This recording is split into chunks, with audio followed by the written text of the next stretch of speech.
Vă prezint astăzi o rețetă de zacuscă de vinete cu ardei copți.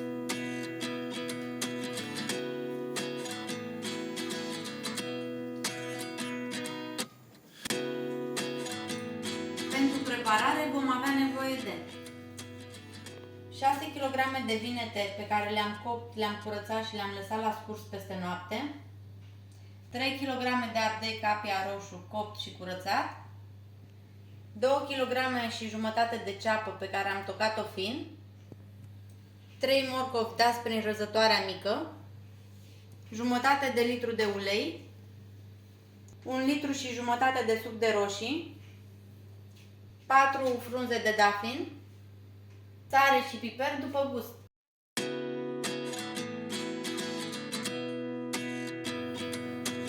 Luăm ardeiul copt și îl tocăm cu cuțitul. Îl puteți toca și la mașina de tocat, dar mie îmi place să se vadă în zacuscă.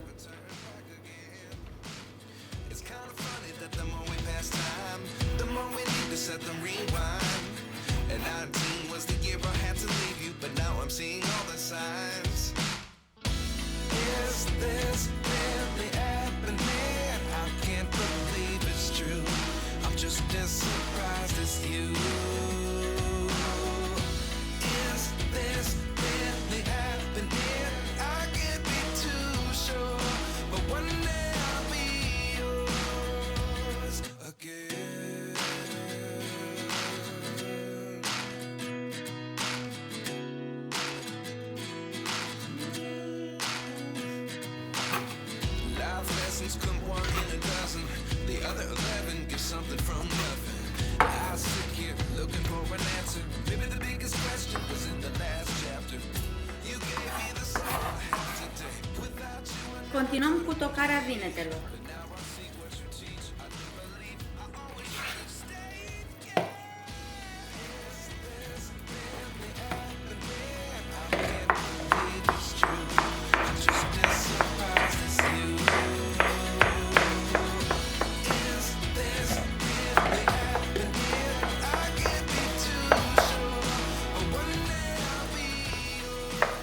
Nu le tocăm prea mult, pentru că ele oricum vor fierbe în zacuscă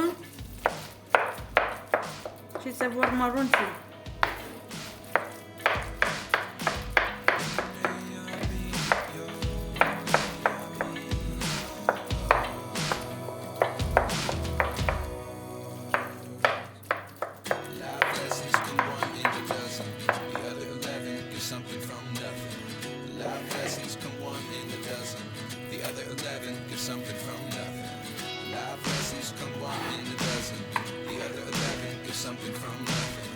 După ce am pregătit ardeiul și vinetele, vom trece la următoarea etapă. Începem prin a pune uleiul la încis într-o cratiță încăpătoare.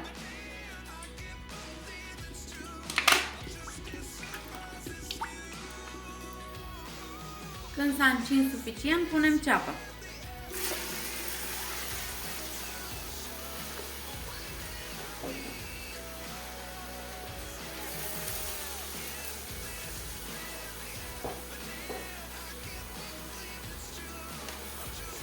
Și amestecăm.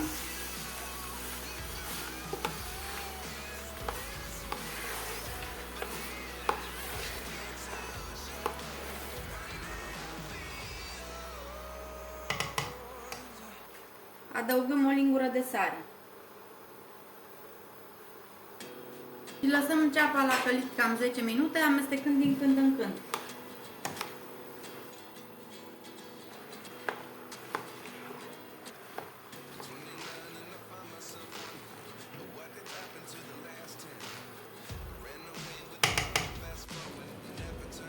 Când ceapa s-a înmuiat, adăugăm morcovul. Mai lăsăm 10 minute, amestecând din când în când. Avem grijă să nu se lipească de fund.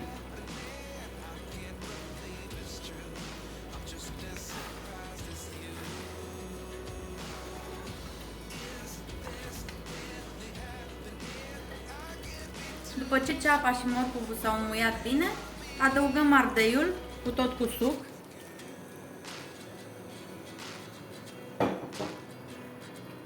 Și apoi vinetele.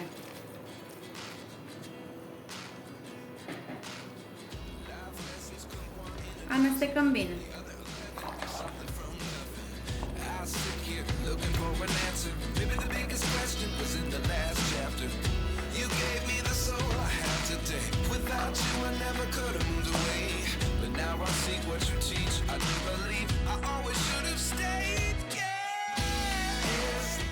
Punem și sucul de roșii.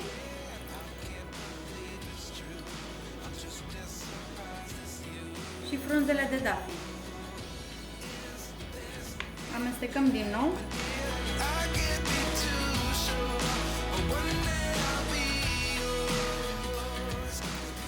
Și acum adăugăm piper proaspăt măcinat. Cam o linguriță.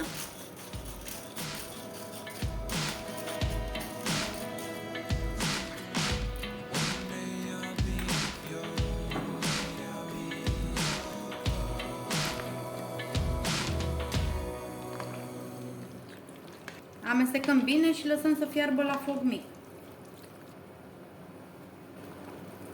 Din acest moment nu vom mai pleca de lângă zacuscă, amestecăm aproape în continuu, pentru că există riscul ca zacusca să se prindă de fundul oalei și să se ardă.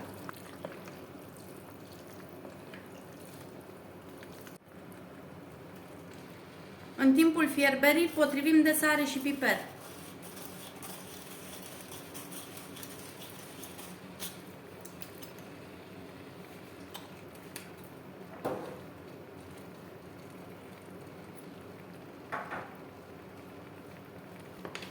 Nu uitați să amestecați, cum v-am spus.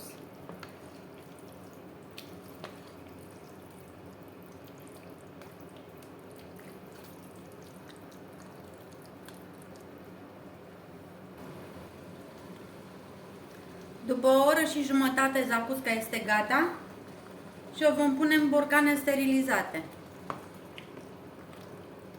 A scăzut suficient, este legată. Așa că este gata.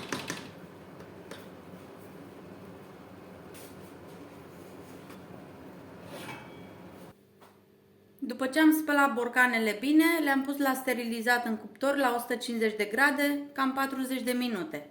Acum vom pune zacusca în ele.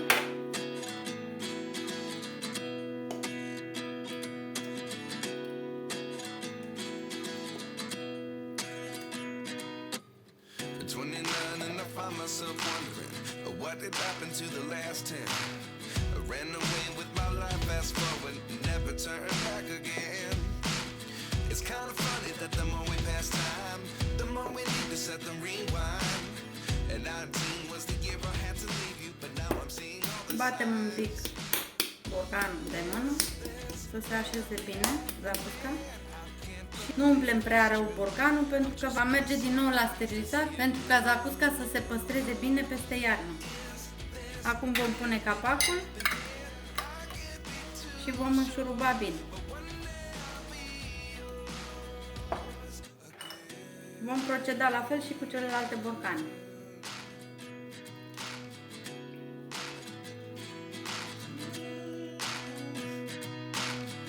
Life lessons come one in a dozen. The other 11 get something from nothing. I sit here looking for an answer. Maybe the biggest Foile de dafin le dăm deoparte, le aruncăm.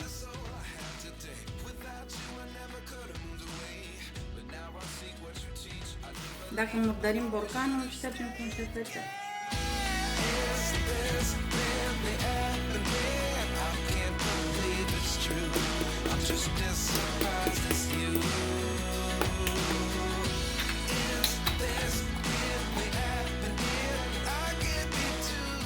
După ce am pus toată zacusca în borcane, le vom lăsa la răcit până a doua zi și apoi le vom steriliza. După ce borcanele s-au răcit, luăm o cratiță pe fundul căreia punem o cârpă, adăugăm borcanele, cârpa o punem pentru ca borcanele să nu se spargă în timp ce fierb. Punem borcanele și apoi vom pune apă.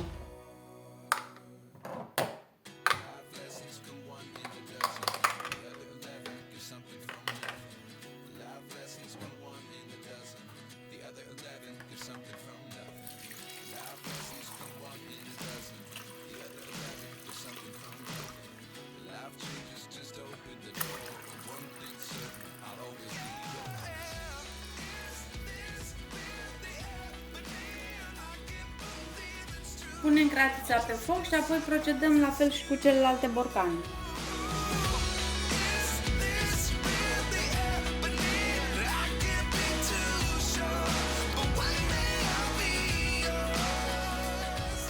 Le lăsăm la fiert cam 15 minute din momentul în care dă primul clopot. Apoi le luăm de pe foc și le vom lăsa așa în apă să se răcească complet. Vă mulțumesc că ați urmărit rețeta de azi. Dacă v-a plăcut, nu uitați să dați un like și să vă abonați la canalul meu de YouTube.